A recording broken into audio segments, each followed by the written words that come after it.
April 26ನೇ ತಾರೀಕಿನವರೆಗೂ ಇವತ್ತಿನಿಂದ ನನ್ನ ಕಾರ್ಯಕ್ರಮಗಳು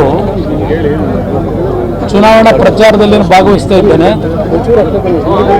ಅರ್ಕಲಗೂಡಿನ ರಾಮನಾಥಪುರದಿಂದ ಇಲ್ಲಿ ದಕ್ಷಿಣ ಕಾಶಿ ಅಂತಕ್ಕಂಥ ಈ ಒಂದು ಪವಿತ್ರ ಸ್ಥಳಕ್ಕೇನು ಜನತೆಯ ಭಾವನೆ ಇದೆ. ರಾಮನಾಥಪುರದಿಂದ ಈ ಕಾರ್ಯಕ್ರಮ ಪ್ರಾರಂಭ ಮಾಡಿದ್ದೇನೆ. ಮುಂದಿನ ಮೊದಲನೇ ಹಂತದ ಚುನಾವಣೆ 2024ರವರೆಗೆ ಚುನಾವಣಾ ಪ್ರಚಾರ ಸಭೆಗಳಿಗೆ ಅವಕಾಶ ಏನಿದೆ. ಸುಮಾರು 50 ಸಾರ್ವಜನಿಕ ಸಭೆಗಳಲ್ಲಿ JDS ಮತ್ತು BJPಯ ಅಭ್ಯರ್ಥಿಗಳ ಪರವಾಗಿ ನನ್ನ ಚುನಾವಣಾ ಪ್ರಚಾರ ಇರುತ್ತದೆ. 24ನೇ ತಾರೀಕು ಸಾಯಂಕಾಲದವರೆಗೆ, 24ನೇ ತಾರೀಕು ಕೊನೆಯ ದಿನ ಮಂಡ್ಯದಲ್ಲಿರ್ತೀನಿ. ಅದು ಹೊರತುಪಡಿಸಿ ಕೆಲವು ತಾಲೂಕು ಕೇಂದ್ರಗಳಿಗೆ ಈ ಸಭೆಗಳ ಜೊತೆಗೆ ಅಲ್ಲೂ ಕೆಲವು ಸಭೆಗಳನ್ನು ಅಟೆಂಡ್ ಮಾಡ್ತಾ ಇದ್ದೇನೆ.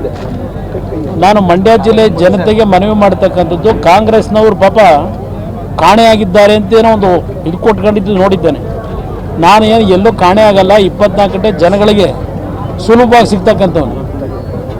ಅದರಿಂದ ಕಾಂಗ್ರೆಸ್ ನಾಯಕರುಗಳ ಅಪ್ರಚಾರಗಳು ಏನೇ ಇರಲಿ, ಇವತ್ತು ಇಡೀ ರಾಜ್ಯದಲ್ಲಿ 28ಕ್ಕೆ 28 ಸ್ಥಾನಗಳನ್ನು ಗೆಲ್ಲಬೇಕಾಗಿದೆ. ಮೊದಲನೇ ಹಂತದಲ್ಲಿ ಸುಮಾರು 12 ಕ್ಷೇತ್ರಗಳ ಜವಾಬ್ದಾರಿಯನ್ನು ನಮ್ಮ ಪಕ್ಷ ನಿರ್ವಹಿಸ್ತಾ ಇದೆ.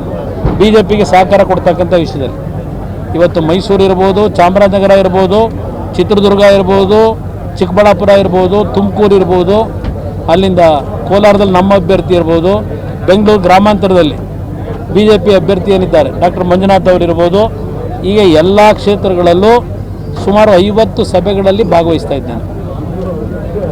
ನಮ್ಮ ಅಭ್ಯರ್ಥಿಗಳು, ಎರಡೂ ಪಕ್ಷದ ಅಭ್ಯರ್ಥಿಗಳು ಚುನಾವಣೆಯಲ್ಲಿ ಮೊದಲನೇ ಹಂತದಲ್ಲಿ ಇರ್ತಕ್ಕಂಥ 14 ಕ್ಷೇತ್ರದಲ್ಲೂ ಗೆಲ್ಲಬೇಕು. ನಂತರ ಹೈದರಾಬಾದ್ ಕರ್ನಾಟಕದ 5 ಲೋಕಸಭಾ ಕ್ಷೇತ್ರಗಳಿಗೆ 26ನೇ ತಾರೀಕಿನಿಂದ ಸಂಪೂರ್ಣವಾಗಿ ಆ ಭಾಗದಲ್ಲಿ ಪ್ರವಾಸ ಮಾಡ್ತಾ ಇದ್ದೆ. ಇದು ನನ್ನ ಚುನಾವಣಾ ಪ್ರಚಾರದ ಪಟ್ಟಿ ನಿಮ್ಮ ಮುಂದೆ ಇಟ್ಟಿದ್ದೇನೆ. ಇತ್ತೀಚೆಗೆ ಇದು ಏನೇನೋ ಕೆಲವು ನಡೀತಾ ಇದೆ ಘಟನೆಗಳು.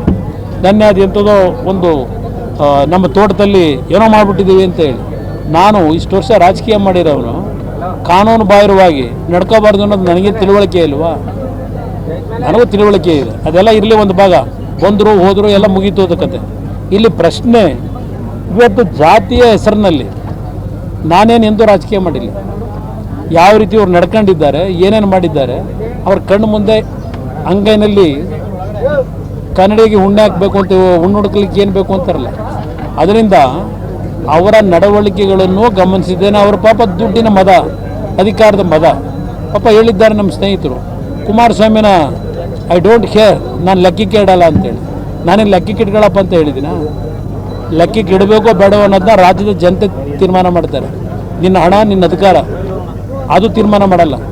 ರಾಜ್ಯದ 6.5 ಕೋಟಿ ಜನತೆ ಕುಮಾರಸ್ವಾಮಿ ಅವಶ್ಯಕತೆ ಇದೆಯೋ ಇಲ್ವೋ ಅನ್ನೋದನ್ನು ಜನ ತೀರ್ಮಾನ ಮಾಡ್ತಾರೆ. ಇದು ನಾನು ಅವ್ರಿಗೆ ಹೇಳಲಿಕ್ಕೆ ಬಯಸ್ತೀನಿ. ಅವರೇನೋ I am a street fighter ಅಂತ. ಹೌದು, ನೀವು ಸ್ಟ್ರೈಟ್ ಫೈಟರ್ ಕಣಪ್ಪ. ಯಾವ ಕೊತ್ವಾಲ್ ರಾಮಚಂದ್ರ ಹತ್ರ ಗಡಿಲಿ ಬಂದಿರೋ ನೀವು ಸ್ಟ್ರೈಟ್ ಫೈಟರ್ ಆಗಿದೆ. ವಿಧಾನಸೌಧದಲ್ಲಿ ಕೂತು ಫೈಟ್ ಮಾಡ್ತೀರಾ? ನೀವು ಬಂದಿರೋ ಬ್ಯಾಕ್ಗ್ರೌಂಡೇ ಅದಲ್ವಾ? ಅದರಿಂದ ಮಾತಾಡಿ. ನಿಮ್ಮ ಮದ ಇದೆಯಲ್ಲ ದುಡ್ಡಿಂದು, ಏನು ಕಷ್ಟಪಟ್ಟು ಸಂಪಾದನೆ ಮಾಡಿದ್ರ? ಪಾಪ ಅವನು ಯಾರೋ ಬೀಳ್ತಾನೆ. ನಂದು ಮೊನ್ನೆ ನಾಮಿನೇಷನ್ ಪತ್ರ ಸಲ್ಲಿಸಿದಾಗ ನಾನೇನು ಆಸ್ತಿ ವಿವರ ಕೊಟ್ಟಿದ್ದೇನೆ, ಏನು ಆಲೂಗಡ್ಡೆ ಬೆಳೆದು ಕುಮಾರಸ್ವಾಮಿ ದುಡ್ಡು ಮಾಡಿದ್ರ ಅಂತ. ಬಂದು ನೋಡಪ್ಪ ಮಾನಭಾವನೆ, ನಾನು ಬಿಡಿದಿದ್ದು ತೋಟ ಹೇಗಿಟ್ಟಿದ್ದೀನಿ, ರೈತನ ಮಗ ಒಂದು ತೋಟ ಹೇಗಿಡಬೇಕು ಅನ್ನೋದನ್ನ ತೋರಿಸ್ಕೊಟ್ಟಿದ್ದೀನಿ. ಬಂದು ನೋಡಪ್ಪ, ಸಂಪಾದನೆ ಮಾಡಿದ್ದೇವೆ. ಹೌದು, ನಾವು ಇನ್ನೊಬ್ಬರ ಥರ ಕಂಡಕ್ಕೆ ಬೇಲಿ ಹಾಕಿ ಭೂಮಿಗಳಿಗೆ, ಸರ್ಕಾರದ ಭೂಮಿಗೆ ಬೇಲಿ ಹಾಕಿ ನಾವೇನು ಮಾಡಿಲ್ಲ, ಕಷ್ಟಪಟ್ಟು ಸಂಪಾದನೆ ಮಾಡಿದ್ವಿ. ಇದನ್ನು ಅವ್ರು ಹೇಳಲಿಕ್ಕೆ ಬಯಸ್ತಾರೆ.